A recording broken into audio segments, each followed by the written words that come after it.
Tony D and Little Joan with the final video of the evening. Wanted to talk to you about, stuff going on with the Pineys. Working on stuff, getting ready for Pineys 2025, which will start in March with book 17. And then in July with book 18. And then on October with book 19. Now, I finished the draft of 17 and have to start editing that soon.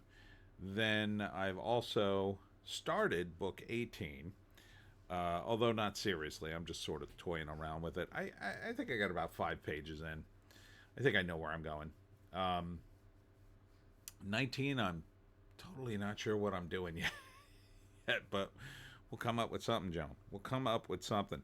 But I had a great day today at the I Heart Horror Convention because I had a fan come up, and I could tell he was a really big fan because he was only, I think he was about 3 or 4 books into the Piney series, and I knew he was a fan because he knew the names of all the characters, like all the main characters. He was just rattling them off and saying he likes this about this character and that character. And it's always very gratifying when you have a fan come up and read stuff. Today was really weird with the fans.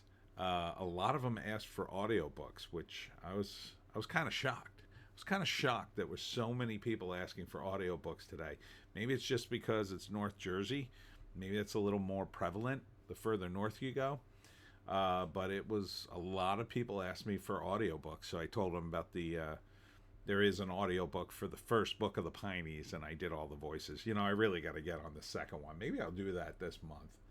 That would be a good side project. Anyhow, so I ran into a lot of fans who had already bought my book, and they're in the process of reading. I'm always kind of surprised, though, that people take a long time to read my books because they are kind of short. But this kind of goes along with what I've always thought about publishing, that a lot of times the books are too long. They're just too long. Now, most of my books are around 120 to 150 pages, somewhere in that neighborhood, which for me has always been like a good length. Like, that's a good length because you could definitely read it in an afternoon, long afternoon maybe. At least, I feel like most people could, but maybe I'm not most people. A lot of people, I guess they only read a little bit of it and then go back to it or whatever. It's kind of interesting to me how people read. I had someone recently read book 16 of the Pineys. Now, that one's short stories, but it took them probably the better part of a month to read it. But that's one I could definitely see taking a while because you could sort of go through each story and read it at your leisure.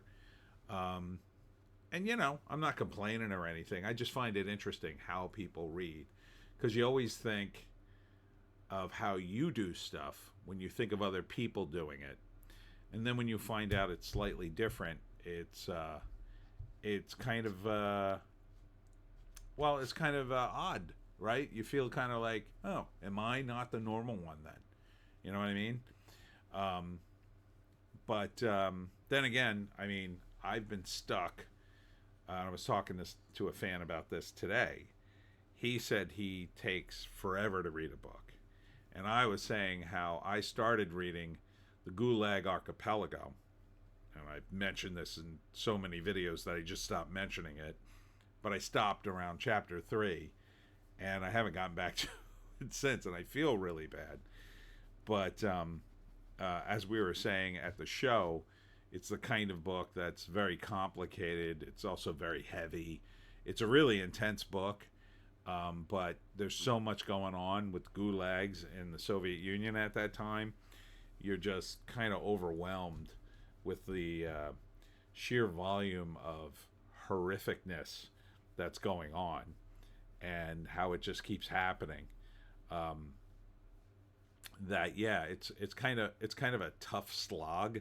It's not hard to read in terms of the wording. It's just hard to read because after a while you hear so much of this drudgery. You're just like, oh my God, when is this? I want to hear something happy now. So I guess that's part of the reason why I really haven't gotten back to it. Um, that's why I like to write happy stuff. Because my books tend to be happier, or at least they tend to be fun. I try to make them fun.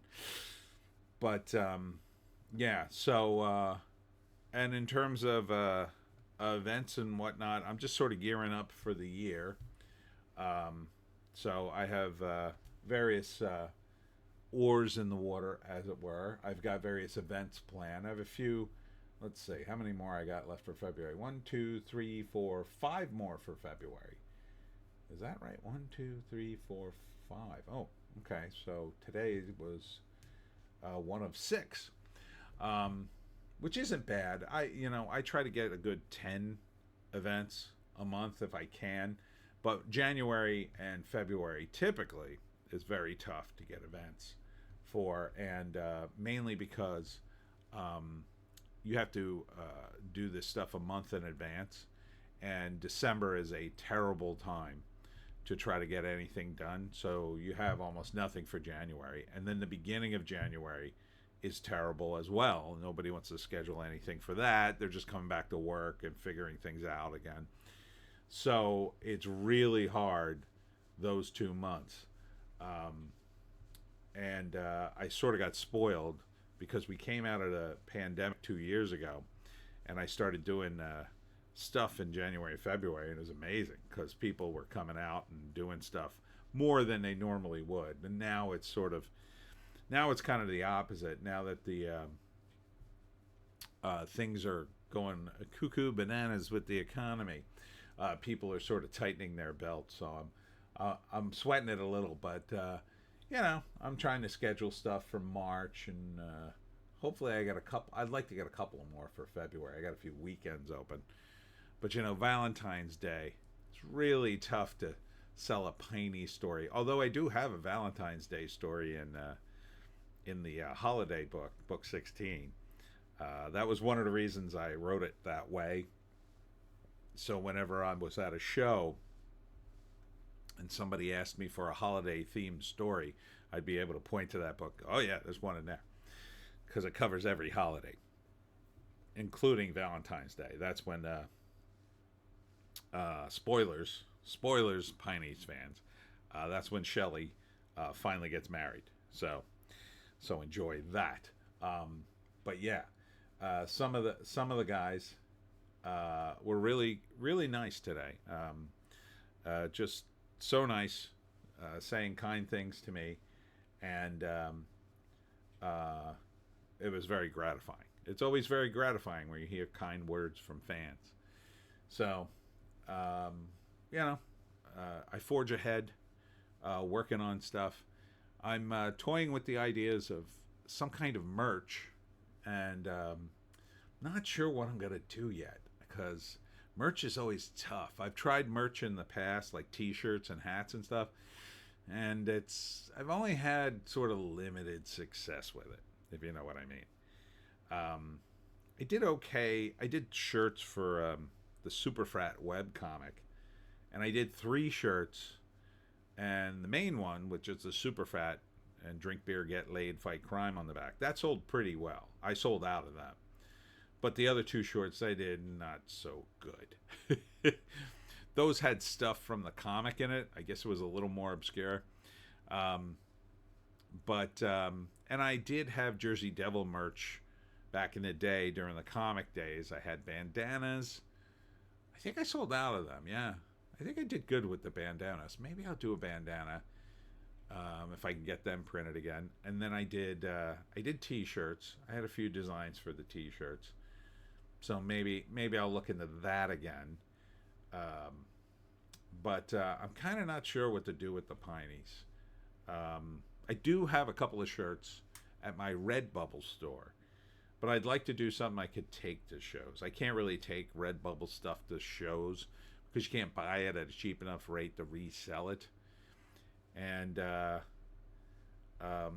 so I mean, I have them, and I don't make that much money on them either. So I would like to have a situation where I can make, like, sell a shirt for $20 and make like $10 on it. But it's tough. It's tough to do.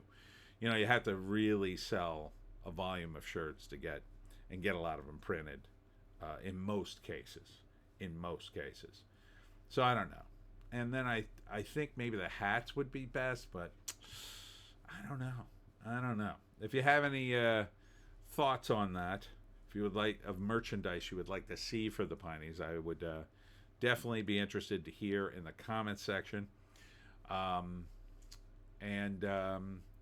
and if you have any, if you're local, and I generally do local events, and you have suggestions for events that I might attend or speak at or any of that kind of stuff, feel free to suggest that as well. I'm always looking for new events. And I'm pretty open to most things that are appropriate to the Jersey Devil. I've done libraries, I've done arts and crafts shows, comic shows, Christmas shows, and nursing homes, of course, historical societies, the horror shows, of course, which was today. Oh gosh, I've done breweries, distilleries, wineries, restaurants, Busby's restaurant. I'm not sure when I'll be back at Busby's. I called about that. They're unfortunately closed for the time being. They had some issues, which had nothing to do with me. It's really tough to run a restaurant, especially in the middle of the Pine Barrens. But I hope they'll be back up and running soon. The guys who run it are great, and I got a few things. Unfortunately, there's so many things at the same time. So, for instance, I'm doing the Ocean City Con, but I'm only doing it on Sunday because Saturday I already committed to Cape Con, and then so there's a conflict there. Last year, I couldn't do the Vineland Con because I had a conflict. I'd already scheduled something. So, and that's always a good thing to have too many events, but it's a shame, stuff it seems to always happen on the same weekends, and you'd like to do them all. I'll tell you one show that I never miss, of course, is Lines in the Pines, and that's coming up on March 9th. Very excited about that. I was telling people about that. I'm also doing a Replay Con, which is in Hamilton. I think this is the first time they're having a con like this in Hamilton, and I've been passing out flyers for that. That's on March 15th. So some great stuff coming up in the spring, and it's funny to do shows in North Jersey as opposed to South Jersey because I think the vibe is a little different. No offense, Taylor ham eaters.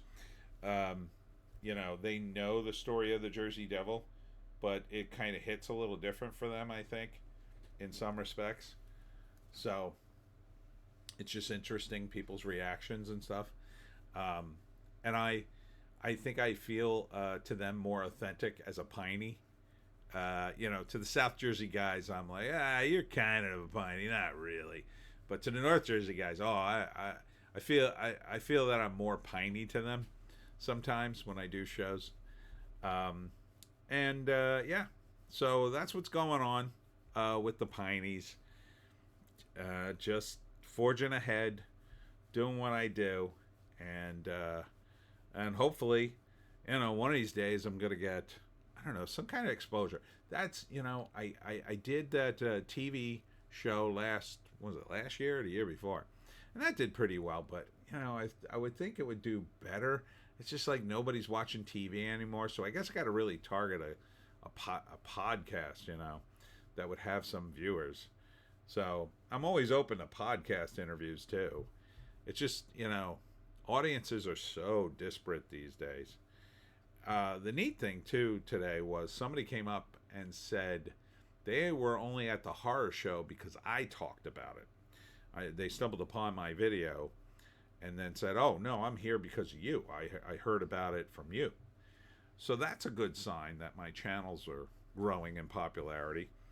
So hopefully YouTube won't cancel me anytime soon. Speaking of which, tomorrow's the live stream.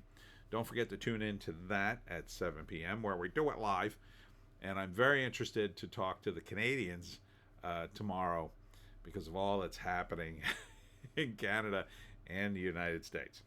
And of course, in movies. Anyhow, that's it for me and Little Joan tonight. Thanks for tuning in. We will see you